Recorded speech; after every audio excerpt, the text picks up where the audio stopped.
The United States government had a name for them. The tribe they bled alongside had a name for them. Scholars had a name for them. But the chromosome doesn't care about any of that. When geneticists finally sequenced their DNA, the results didn't confirm the story that history had assigned them. They complicated it, in ways that made powerful institutions uncomfortable, in ways that remain to this day officially unanswered. This is the story of what the DNA found, and it is, perhaps more importantly, the story of why so many people needed it to find something else. The accepted history begins in 1686. That year, enslaved Africans, most of them Gullah people, taken from rice farming communities along the coasts of Sierra Leone and Senegal, worked to exhaustion on plantations in South Carolina and Georgia, began escaping south, into Spanish Florida, into the swamps and palmetto hammocks that British colonists had no desire to follow them into. Spain encouraged this, not out of humanitarianism but out of strategy. Every freedom seeker who disappeared into Florida was one fewer laborer for Britain, and one more body standing between Spanish St. Augustine and the relentless northward pressure of Anglo-American expansion. The people they found waiting were not an ancient unified nation. The Seminole did not exist yet, not as a singular people. They were assembling themselves in real time, coalescing through the early 1700s from Creek, Hitchiti, Yuchi, Yamasee, and Appalachee peoples, displaced from their own homelands further north, retreating into the same Florida wilderness. Their very name reflects this. Seminole derives from a Creek word meaning separatist, runaway. They were naming themselves after the act of breaking away. The African Maroons and the forming Seminole found each other during the same years of formation. In 1738, near St. Augustine, Spain established what would become the first legally free black community in what is now the United States. More than 100 freedom seekers built a fortified town there, Gracia Real de Santa Teresa de Mose, known now simply as Fort Mose, nearly 4 decades before the United States existed. This was not a temporary settlement. It was a civilization in miniature. The arrangement that developed between black maroon communities and the Seminole was not equality. It was something harder to categorize. Black Seminoles lived in adjacent but semi-autonomous settlements, paying annual tribute in crops to their Seminole neighbors. They served as translators, as scouts, as intelligence networks who understood the white colonial world the Seminole could not always read. They were not slaves in the American sense. They controlled their own labor, built their own towns, carried their own weapons. But they were not fully free either. The system existed somewhere in the gap between alliance and dependence, and no one, not the Spanish, not the Americans, not the Seminole themselves, ever agreed on exactly what it was. By 1822, the Seminole Confederation counted roughly 5,000 members. But the official tallies never quite agreed on which category meant what, black or Indian, freedman or citizen. The categories kept slipping. That slippage never stopped. Here is where it gets complicated. In 1997, researchers published a study in the European Journal of Human Genetics, Volume 5, pages 25 through 34, examining mitochondrial DNA and Y chromosome markers in 37 members of the Seminole tribe of Florida. Mitochondrial DNA is passed from mother to child, generation after generation, unchanged except by rare mutation. Think of it as a letter written by your oldest maternal ancestor, copied exactly into every cell of your body. The Y chromosome does the same thing, but through the paternal line, father to son, down through time. Together they form 2 separate genealogical threads, one female and one male, that can sometimes tell completely different stories about a population. For the Seminoles studied in 1997, the 2 threads did exactly that. The maternal line was almost exactly what the history predicted. All 4 classic Native American haplogroups, designated A, B, C, and D, each one a distinct cluster of inherited mutations that trace back to the peopling of the Americas thousands of years ago, appeared in approximately 95% of the Seminole mitochondrial samples. Clean, expected. A handful, roughly 5%, carried African haplogroup L1, suggesting a small number of African women had been incorporated into Seminole clan lines. Modest. consistent with what the historical record described. Then the researchers looked at the paternal line. 11% of Seminole Y chromosomes showed haplotypes typically attributed to Europeans, not to African men, not to other indigenous peoples, European. And crucially, 0 standard African Y chromosome markers appeared among those classified as Seminole by blood. 0. This is the anomaly, not by years, by centuries. African men had lived among, worked alongside, and in some cases fought and died with the Seminole for over 200 years, and yet their paternal signature is absent from the official tribal sample. There are structural reasons for this. The Seminole followed a matrilineal clan system, which meant a child belonged to the mother's clan, not the father's. An African father and a Seminole mother produced a child who was, by tribal law, Seminole. An African mother and a Seminole father produced a child who was not. But in 2003, a researcher named Jennifer K. Wagner, funded by the National Institutes of Health under grant R01-HG02196-01, published a study with an uncomfortable finding embedded in its pages. The study, titled Resisting a Genetic Identity, The Black Seminoles and Genetic Tests of Ancestry, examined how freedmen descendants, those classified as non-Indian on the federal rolls, were navigating the emerging world of DNA testing. What the genetic data showed was this: multiple freedmen descendants carried Y chromosome markers consistent with Native American paternal ancestry. Indigenous male lineage, running through men who had been classified, officially, as having no Indian blood at all. In the summer of 2000, the Seminole Nation of Oklahoma voted to amend its constitution. New rule: to be a tribal member, you needed 1/8 Seminole Indian blood, documented Seminole blood specifically. Approximately 1,200 people failed that test. Every one of them was black. Those 1,200 people were removed from tribal citizenship rolls using blood quantum calculations derived from the Dawes Commission rolls of 1906, federal documents in which census takers had classified anyone of visible African ancestry as freedmen, with no native blood quantum recorded, regardless of what their actual biological lineage was. One researcher quoted in the nondoc.com investigation put it plainly: they didn't write down any blood quantum if you were black.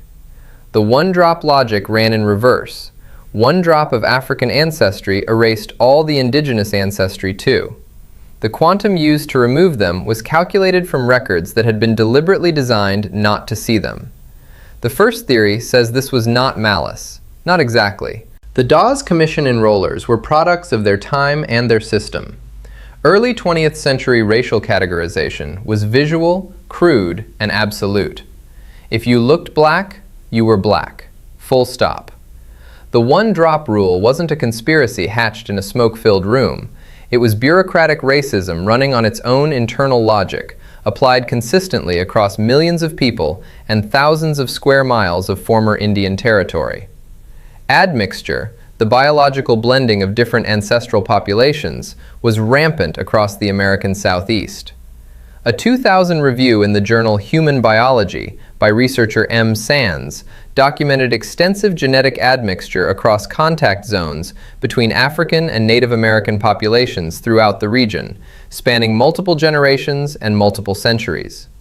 Some freedmen descendants do carry Native American Y chromosome markers, but that doesn't necessarily mean they're descended from Seminole men specifically. Creek men, Muskogee men, Yuchi men, even Spanish colonial-era indigenous peoples all moved through these communities. The Seminole were not a hermetically sealed population, neither were the Maroons. This theory is not wrong. It accounts for some of what the genetics shows, but it doesn't explain why the Dawes enrollers in 1906 specifically declined to record native blood quantum for any freedmen, regardless of what those freedmen told them. It doesn't explain why the Y chromosome native signal appears at rates that exceed what casual incidental contact alone would produce. It explains the noise. It doesn't explain the pattern. The second theory is more complicated and more structurally disruptive. The Dawes rolls, researchers have argued, were not primarily genealogical documents. They were financial instruments. Their purpose was to allot reservation land, to divide communal tribal holdings into individual parcels that could eventually be sold, taxed, and absorbed into the American property system. Acknowledging substantial native ancestry in black Seminole populations would have dramatically complicated that distribution. It would have expanded the number of allotment-eligible individuals. It would have forced legal recognition of kinship ties that the racial architecture of 1906 America found deeply inconvenient to acknowledge. This wasn't passive bias, it was active erasure with a fiscal motive. And here the Seminole clan system becomes part of the problem, not just the backdrop. As scholars at the Gilder-Lehrman Institute have documented, the Seminoles' matrilineal rules meant that children of African fathers and Seminole mothers were, by tribal law, Seminole. Children of Seminole fathers and African mothers were not. So African men who formed long-term relationships with Seminole women, across generations, in communities that lived side by side for over a century, would have produced children who were legally and culturally Seminole, carried by their mothers into Seminole clans, and yet were administratively classified as freedmen the moment a Dawes Commission enroller saw their skin color. Their Seminole matrilineal identity was invisible to a system that categorized by paternal racial logic. Meanwhile, the 1997 European Journal of Human Genetics study found 11% European Y chromosomes in the Seminole sample, but not one African Y chromosome among those classified as blood Seminole. African men had been there. They had fathered children there. The children existed. The genetics proves it. But those children don't appear in the Seminole column of the Dawes rolls. They appear in the freedman column, or they don't appear at all. This theory explains why native Y chromosome markers appear in freedman descendants. It still doesn't answer how deep the erasure ran or across how many generations. This is the part the records don't explain, and that most researchers are hesitant to say out loud. The third possibility, and researchers are careful to frame this as probability, not certainty, because the data doesn't confirm it, it only fails to rule it out, is that the black Seminoles were not a separate community that allied with the Seminole. They may have been Seminole by biology, by cultural practice, by clan membership in at least some cases, and they were retroactively reclassified as a distinct, subordinate group, not because their status had changed, but because it became economically advantageous to say it had. In 1990, the Seminole Nation of Oklahoma received a $56 million federal judgment, compensation for the seizure of Florida lands in 1823. A decade later, in 2000, the nation voted to restrict citizenship to those with documented 1/8 Seminole blood quantum. Approximately 1,200 people were removed. The freedmen sued. The federal government ruled the disenrollment a treaty violation and re-enrolled them in 2003, but on treaty grounds, not genetic ones. No DNA test was ever formally administered as part of the enrollment process.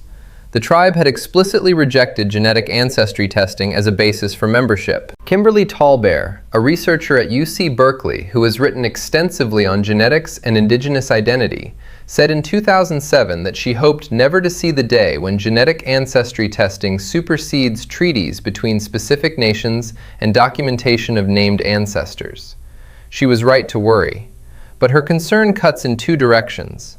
The same genetic testing the Seminole Nation rejected as insufficient evidence could, if applied, have shown native ancestry in many of the 1,200 people removed from tribal rolls. The DNA question was never formally answered. It was, by institutional agreement, never formally asked. Imagine you are standing in Brackettville, Texas in late August. The heat here is physical. It presses down off the caliche rock and comes back up from the ground simultaneously. And the mesquite trees offer shade the way a screen door offers privacy. Technically present, practically absent. You are at the Seminole Indian Scout Cemetery, a small plot of graves just outside the perimeter of Laughlin Air Force Base, where descendants gather each year to remember people who fought 3 wars for freedom, then crossed into Mexico rather than submit to re-enslavement, then returned to the United States to serve as Army Scouts, then were denied the land the Army promised them for that service. You are holding a piece of paper. It's a DNA results printout. The categories read African, 67%, European, 18%, Indigenous American, 15%. The algorithm stops there. It cannot tell you which indigenous. Creek? Seminole? Something older? Something that predates all these colonial names? The software was not designed to answer that question. It was designed for the consumer market, and the consumer market didn't anticipate this. Somewhere nearby, an elder is speaking Afro-Seminole Creole to a grandchild, a language woven from Gullah English and Creek grammar that has no institutional home, no university department, spoken by a vanishingly small community that carries it in the mouth the way the genome carries Ancestry, not as a document, but as a living practice that continues whether or not anyone records it. You look at the 15% again. The law didn't record it, the tribe didn't claim it, the Dawes Commission enroller in 1906 looked at the person this DNA descended from and wrote one word in the Friedman column and moved on. The DNA found it anyway. And no institution, not the federal government, not the Seminole Nation, not the testing company, knows what to do with that. Here is the twist, and it is not what you expect. The DNA didn't reveal something the Black Seminoles didn't already know. That's not how this story works. The freedmen knew. They said it in 1866 at the treaty table when they were promised all the rights of Native citizens in writing and signed by both governments. They said it in 1996 in federal court filings. They said it at every enrollment hearing, every disenrollment appeal, every moment when someone asked them to prove what they already knew about themselves. They rebuilt their claim, appealed. They rebuilt it after every loss, appealed. They rebuilt it after the court dismissed their suit in 1999, appealed. Each time, the structure of proof demanded something different, a treaty, a blood test, a document, a number, and each time the structure was built not to find them, but to lose them. The institution that finally gave their biological claim scientific weight, the genome, was the same institution their opponents had specifically decided not to use. The people who most needed DNA as evidence were told the DNA didn't count. And the people who never needed DNA to prove anything, those classified as blood Seminole, had their identity confirmed by the same 1997 study that also found 11% European Y chromosomes in their sample. Nobody proposed removing them for that. Blood quantum was always a colonial technology. It was introduced into federal Indian policy in the late 19th century not to protect tribal sovereignty, but to erode it, to define tribal membership so narrowly that each generation would contain fewer eligible people, until the land could revert to general American ownership without requiring any act of explicit theft. The logic was borrowed from livestock breeding. It was applied to human beings. And then, in 2000, a tribal government used that same logic against its own. The word Seminole means runaway, separatist. The Black Seminoles ran. They separated. From plantations, from slave catchers, from Andrew Jackson's army, from the Creek slave codes in Indian Territory, across the Rio Grande into Mexico, back across it again at the Army's invitation, deeper into an American West that kept moving the promise just out of reach. They did exactly what the name required, and then the name was taken from them. The Black Seminole case is not an anomaly in American history. It is a compression of it. Two displaced peoples found each other in a Florida swamp, built something neither of their origin cultures had, a hybrid community, a new language, a fighting force that held the United States Army to a near standstill for 7 years in what became the most expensive Indian War in American history. They were classified, separated, removed, re-enslaved in some cases, exiled, recruited, and finally disenrolled, by turns, by the same government and the same logic operating over 3 centuries. Every system that arrived promising clarity delivered dispossession instead. Blood quantum, the Dawes rolls, the one-drop rule, DNA percentages from consumer ancestry kits. Each one was a measurement technology that claimed to locate identity with precision and instead chose who would be recognized and who would not. The human genome doesn't carry a tribal enrollment card. It doesn't know what the Dawes Commission enroller wrote in 1906. It doesn't know about the $56 million. It only knows who was where, and who was with whom, and across how many generations they stayed. The archive is incomplete. The rolls were falsified by omission. The treaties were honored selectively. But the genome kept its own record all along, not in ink, not on paper, but in the molecule that copies itself forward through every generation, regardless of what any government decides to call it. The black Seminoles were never what we thought. DNA proved it. But the deeper question, what recognition, what remedy, what belonging is owed to people whose ancestry was real and whose erasure was deliberate? That question has no laboratory answer. It has only a human one, and we have not yet chosen to give it.